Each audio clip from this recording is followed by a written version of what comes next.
With more screen usage and indoor time, myopia, also known as nearsightedness, is increasing and getting worse in children. Now, certified eye doctors can prescribe MiSight One Day, the first and only FDA-approved soft contact lens to slow myopia progression in age-appropriate children. Visit CooperVision.com to find a Brilliant Futures certified eye doctor near you.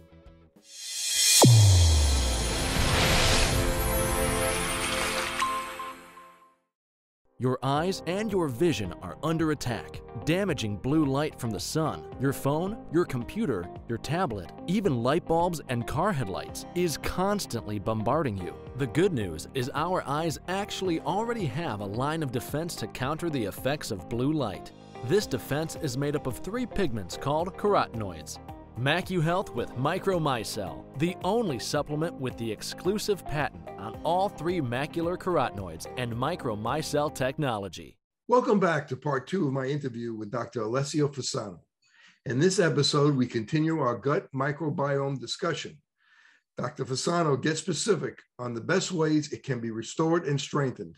If you're new here and you like our interviews, press like, subscribe, share, and hit the bell. Also, please leave comments. Be sure to watch our full-length documentary, Open Your Eyes, on Amazon Prime, Apple TV, iTunes, Google Play, and YouTube Movies and Shows. You mentioned before a little bit about some of the roles of the microbiome, what it does, how it makes essential vitamins.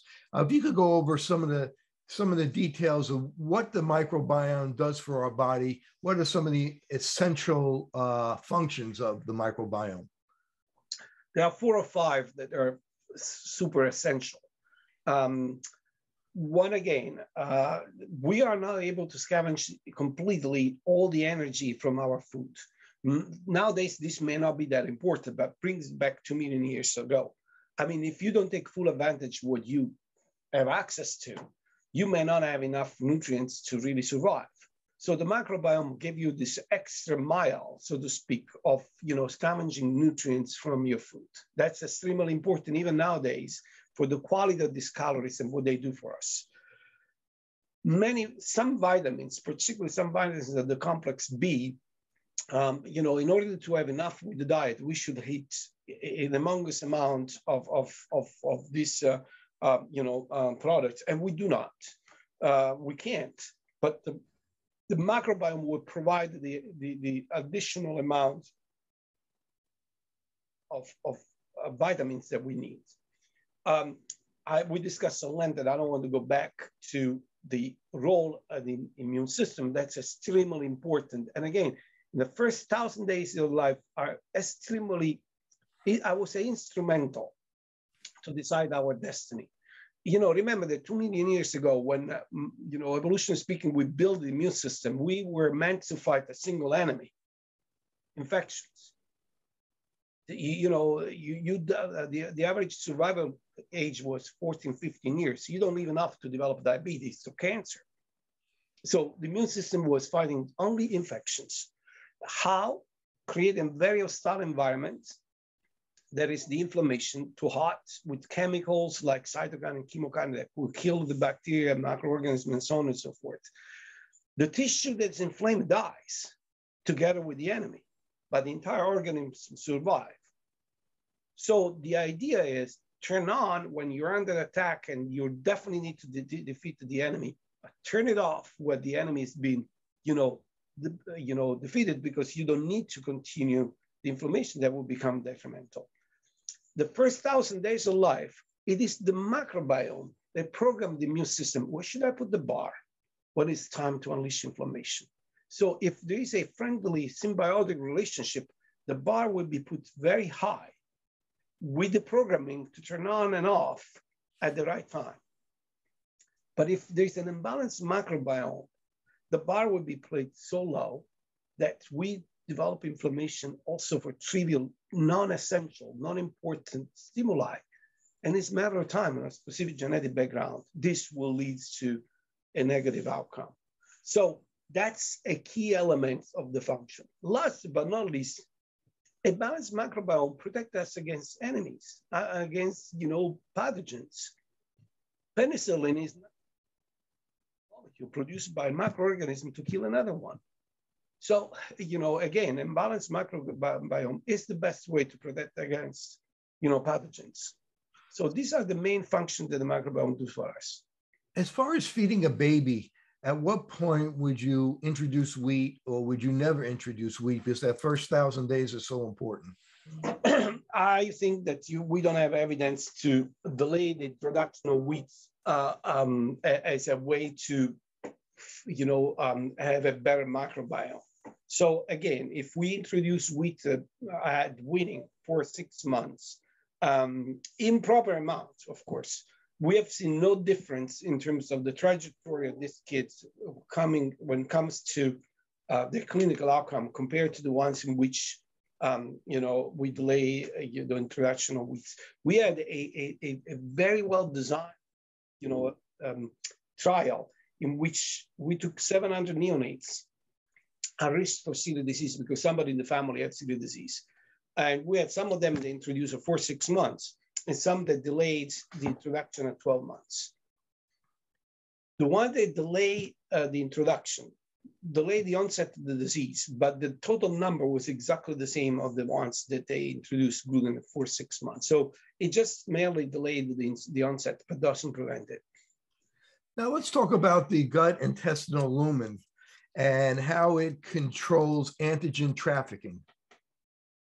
Okay, that's something that also was overlooked forever because, in order to develop any inflammatory process that affects any parts of the body, including your eyes, you have to have an enemy that will be in touch physically with the immune system that see the enemy and therefore start the chain of events that lead to inflammation.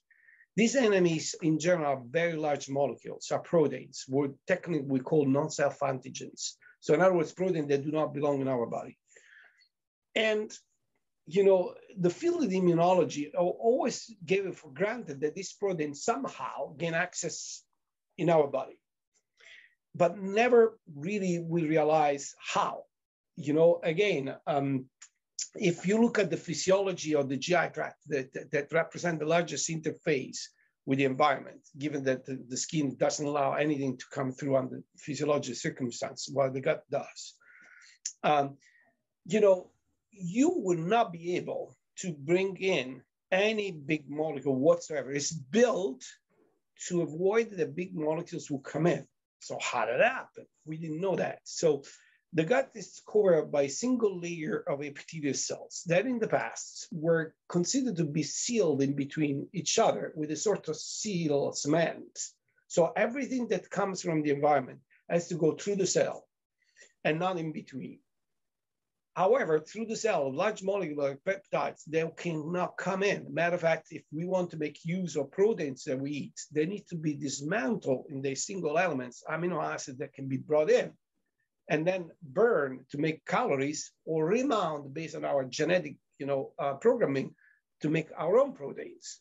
But large peptides coming from the environment is in no way. And again, the entire field changed dramatically in the 80s when the Japanese group proved that there is no cement in between cells. They are gates, technically called tight junction. Most of the time, these gates are closed. But because they're gates, the principle is that they can be open and closed. And that's what happened. And the problem is when they are open for too long, that's created a shortcut for this large molecule to come through and being seen by the immune system that instigated part inflammation. We have great information about what makes this gate, how they're formed, but very little about the key until almost 20 years ago, we discovered this molecule, zonulin, that is the modulator of these gates. And when pushed to the limit, so when it's produced too much, it's been associated to a variety of chronic inflammatory diseases from, again, aging to infections to, neurodegenerative disorders, to autoimmunity, to allergies, to cancer, and so on and so forth. So clearly, it's the loss of barrier that keep at bay this enemy that has been a key element, as I was telling you before, together with the genetic, the environment, the immune system, and the microbiome in creating the syndicate to develop inflammation. So the gut is the gatekeeper for the inflammatory response, and you speak about that beautifully in Gut Feelings. And I don't want to give too much away, but if you could talk about how the T cells, you know, and in your book you mentioned how what stays in Las Vegas, the gut doesn't like it because the T cells could go throughout the whole body, and that really is what's causing all these. Well, part of what's causing so many of these problems is the T cells.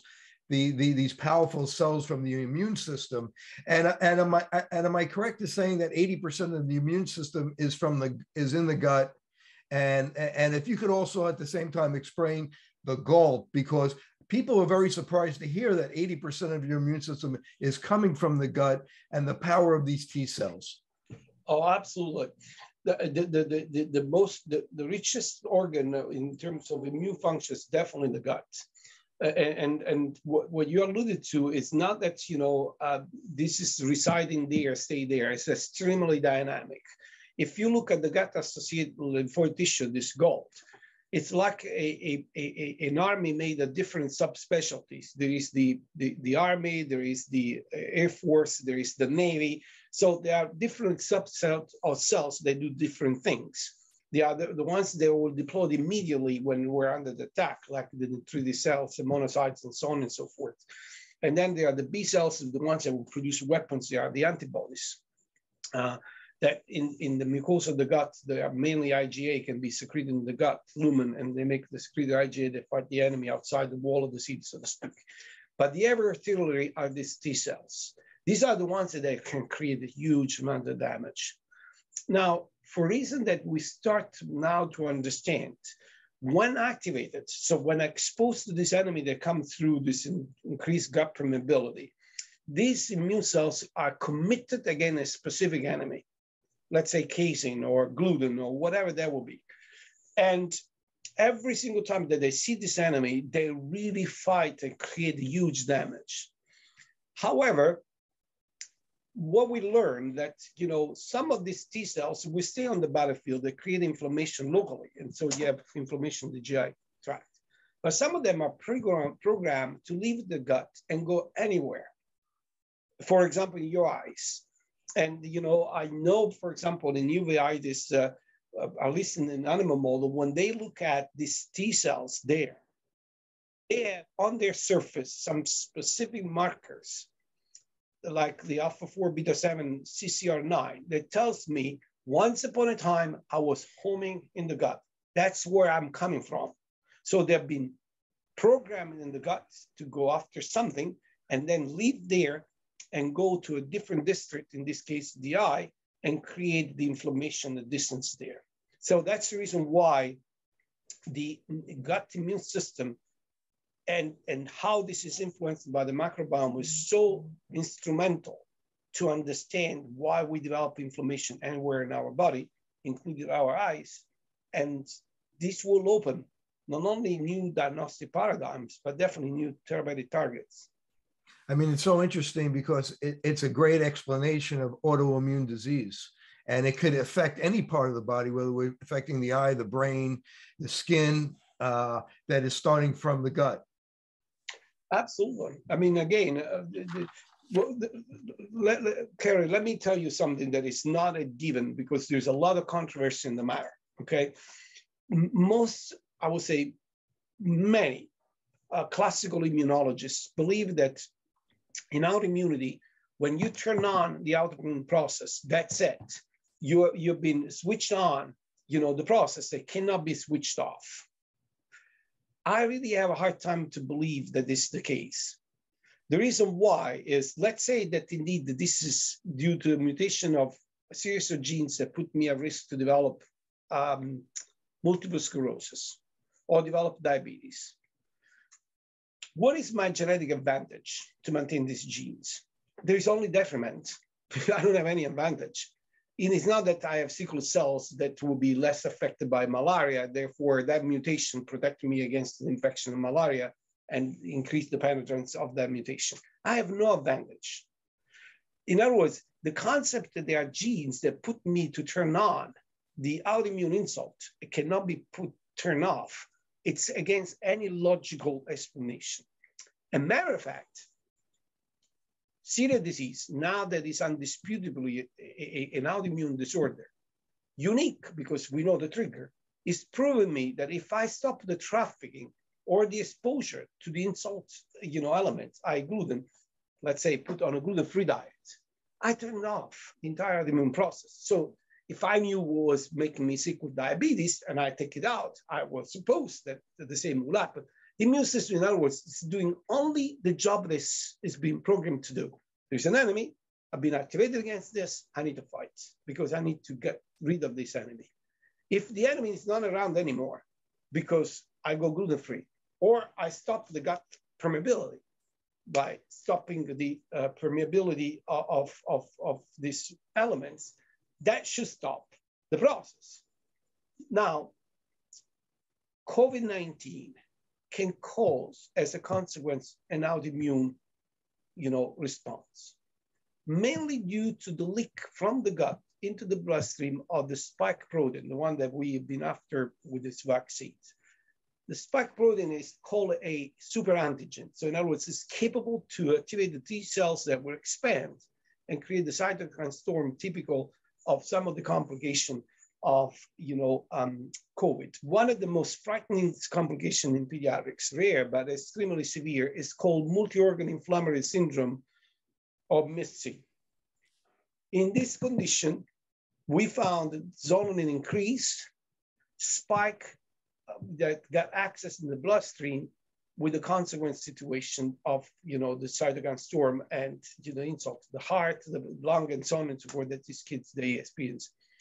Giving them an zonulin inhibitor, larazotide, that the FDA allow us to use as a compassionate use, block the spike trafficking, so this antigen doesn't come in anymore. The inflammation goes down, and these kids they feel better. Demonstrate and MIS-C now is considered an autoimmune disease. All this to say that if we will find a way to stop the exposure to the instigating antigen, either by, again, I consider disease taking it out from the equation, or by stopping the antigen trafficking, we may eventually stop autoimmunity. So autoimmunity is something that can be reversed. That's my sense. MacuHealth, your science-born and tested solutions for visual performance, macular degeneration, and dry eye syndrome. New products coming soon. Embrace the science. OIE Broadcasting is the emerging leader in social media. We use scientific entertainment to drive more patients into your office. Visit oiebroadcasting.com and sign up today. Larazotide, do you think that's something that's going to be able to be given for all autoimmune disease? And is that something that we should consider for uveitis? If nature repeats itself, I think that there is a fair possibility that, this is a drug that is in phase 3 trial for celiac disease and now in phase 2 trial for MIS-C, 2 autoimmune diseases. If this will go on the market, given the superb safety profile of this molecule, I would not be surprised if somebody at some point will try this in uveitis and other autoimmune diseases and see if indeed it can do the trick. And you talked about the blood-brain barrier, the blood-retinal barrier, and the tight junctions in the gut from the zonular. Is it all the same? All the same. The tight junction in the gut control the spacing between epithelial cells. The tight junction in the blood-brain barrier and the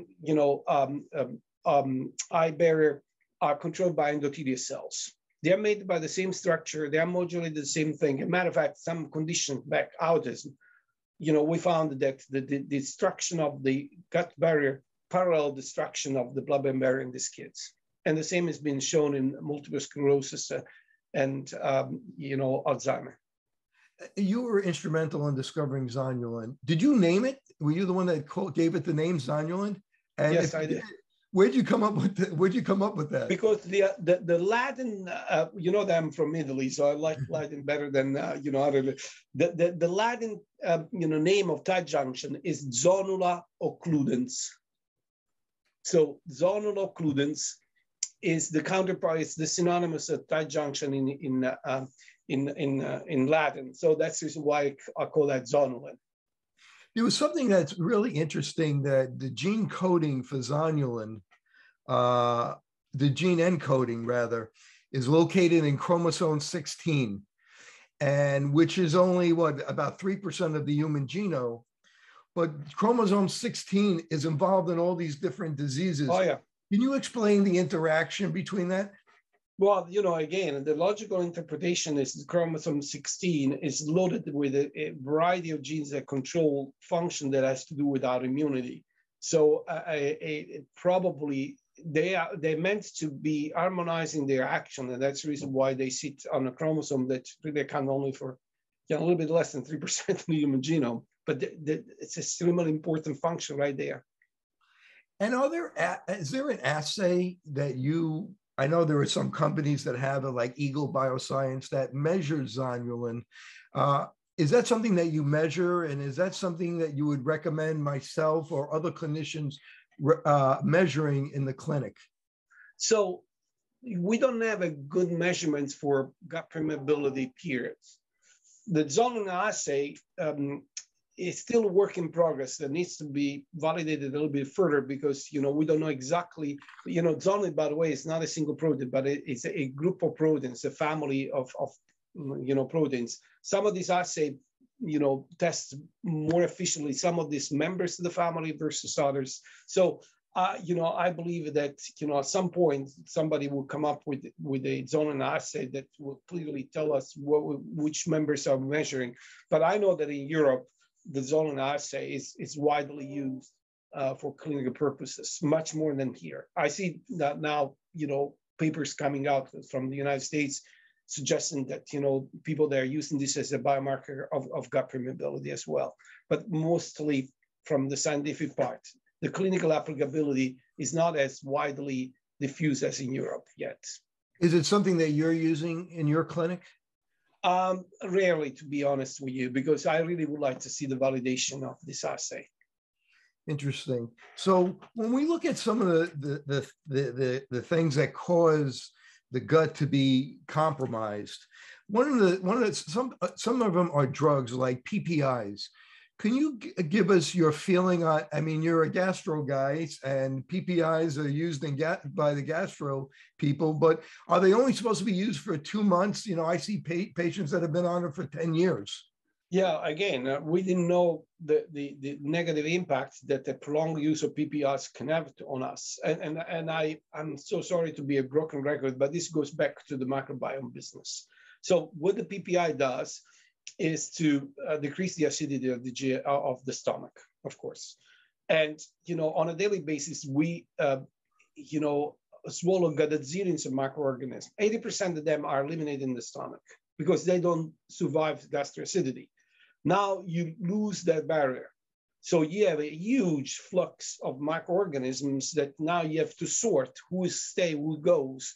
So who is friend, who is an enemy, who is compatible with my genetic, who's not, and put this, the system under tremendous stress.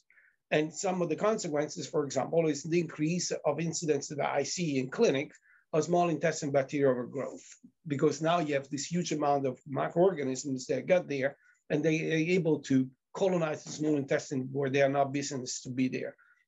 That causes increased zonulin, increased antigen trafficking, and increase of consequences. So again, cost-benefit ratio, back to how clean should I be? How much PPI should I take? Couple months to defeat the affected acidity of my symptoms makes a lot of sense to me. I was very worried, and I was rightly so worried when PPIs were given the possibility to be, you can just walk in the pharmacy and pick up from shelves, because now people, as you said, are PPIs. Right now, people, they start really to appreciate that there is a consequence if you. How often do you recommend or prescribe a PPI for a patient? Only when I have strong evidence of a acid, dependent inflammation by endoscopy, or the symptoms are so compelling that it's obvious that's the case, but never for a prolonged period of time. I don't do that. And artificial sweeteners such as sucralose, there's been studies to show that it negatively affects the microbiome. Correct, for the same reason of an imbalanced diet. Now, how about fecal transplants? Is that something that you're involved in? You've done any studies on? I know that they've had some small studies that have helped insulin resistance or C. diff. If you could talk about that, where are we with that? So I was involved in the pilot study for autism, actually, as a proof of concept. Again, this is still a shot in the dark. It's like to reset the button of the ecosystem, the gut, in a very meaningful and aggressive way. Take everybody out and bring in, a brand new, ecosystem. Is that the future? Probably not. But in the meantime, I believe for C. difficile colitis not responding to antibiotics has been clearly the best indication that is out there. And now there are some, experimental indication like autism, diabetes, and so on and so forth that people are looking into.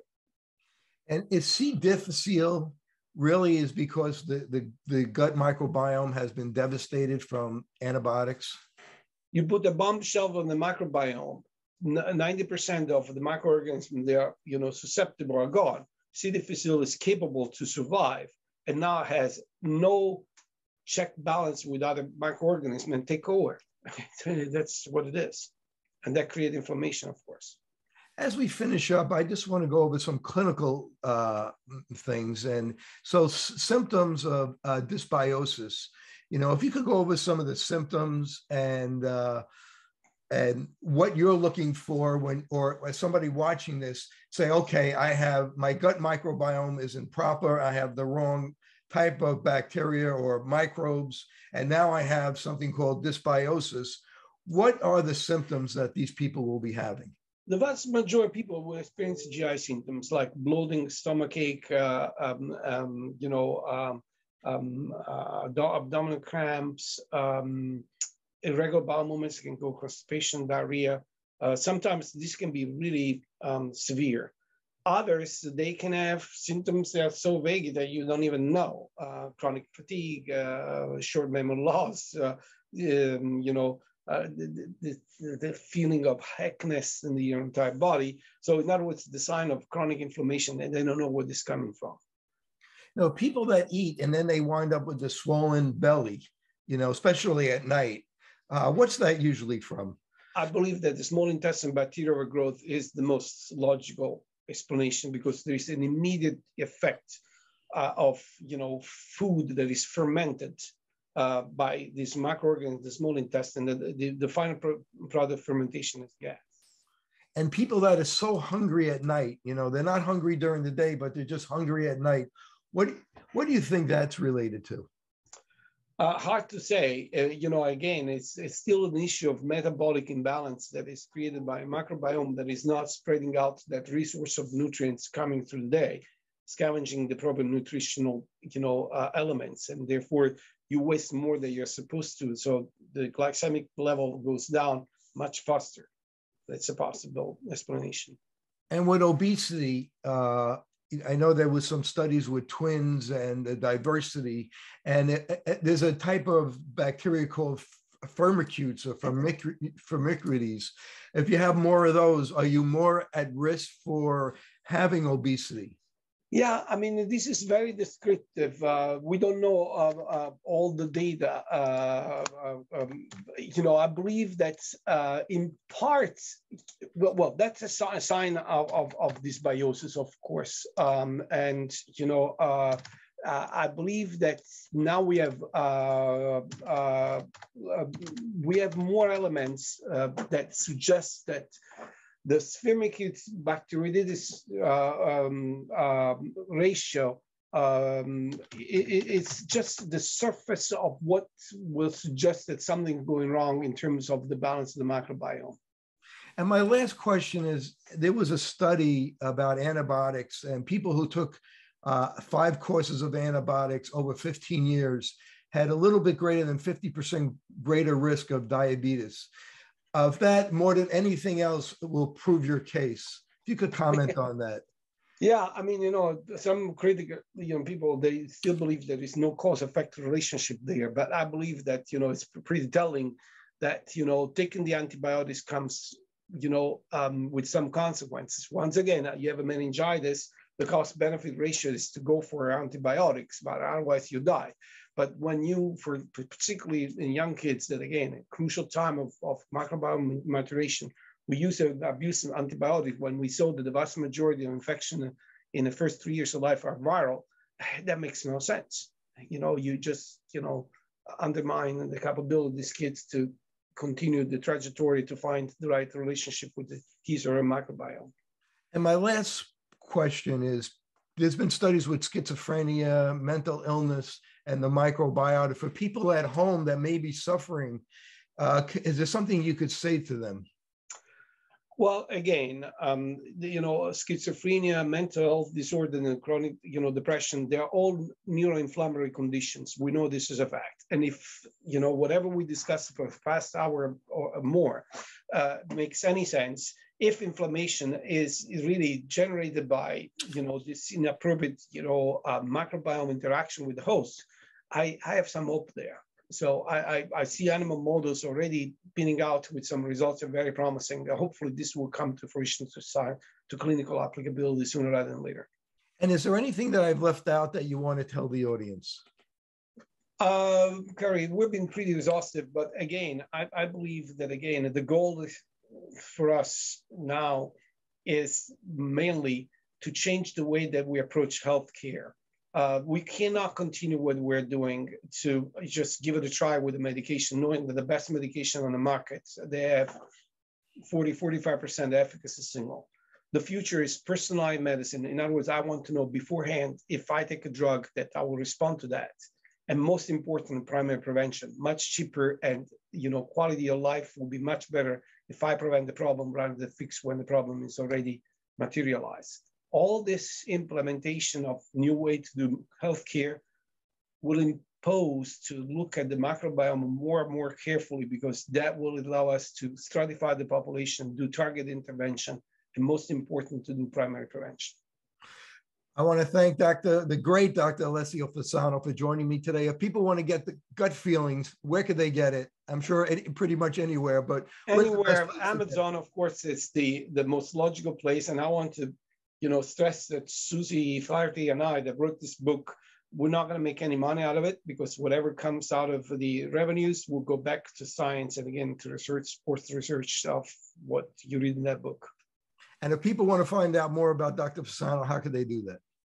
Go online, Google my name, look at the website of MGH, the Harvard Medical School. You will find me easily.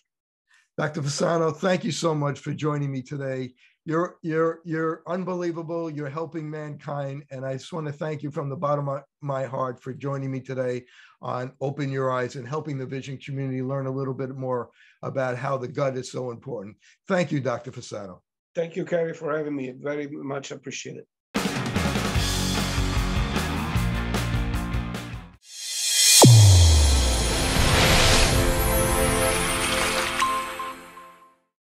Your eyes and your vision are under attack. Damaging blue light from the sun, your phone, your computer, your tablet, even light bulbs and car headlights is constantly bombarding you. The good news is our eyes actually already have a line of defense to counter the effects of blue light. This defense is made up of 3 pigments called carotenoids. MacuHealth with Micromicelle, the only supplement with the exclusive patent on all 3 macular carotenoids and Micromicelle technology. Fitting multifocal contact lenses presents a big opportunity to meet patient needs while growing your practice. Alcon is your partner not only with our innovative portfolio, but through e-learning. Learn to enhance your multifocal strategy today with the Alcon Experience Academy. OIE Broadcasting is the emerging leader in social media. We use scientific entertainment to drive more patients into your office. Visit oiebroadcasting.com and sign up today. Each generation was supposed to be healthier than the last one. Lifespan was supposed to be increasing. We were supposed to be in this paradise by now. Instead of getting healthier and healthier, it seems to have gone the opposite way. Millennials were projected to be the first generation in history to not outlive the generation before them. We are certainly headed for disaster. I think a lot of people are beginning to question the whole story. We live in a time where the paradigms are shifting. And the optometrist, in my opinion, is one of the best kept secrets. The public doesn't realize about going to the eye doctor. So many different diseases actually manifest in the eye. The back of the eye is the only place in the body that you could actually see the blood vessels. Completely non-invasively, you could screen thousands of people, not just for their eye health, but for their whole body health. Because this disease is here, it's also going to be here. And I can look into the back of my eyeball, and there are expert doctors on the ground who are looking at my eyeball while I'm doing it.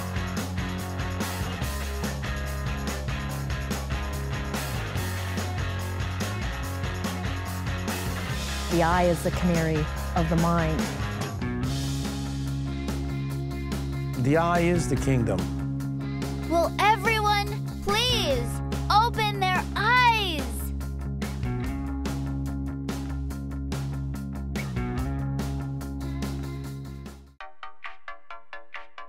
Since I bought Safe For You, my dad makes me clean his boat. Es natural y es un buen producto. Every time I go back to school, my mom always makes sure that I have my Safe For You products. I bring extra, and my roommates certainly don't mind. It's a good thing I had Safe For You to clean up after this little guy. When my hands get dry, I like to wash them with Safe For You.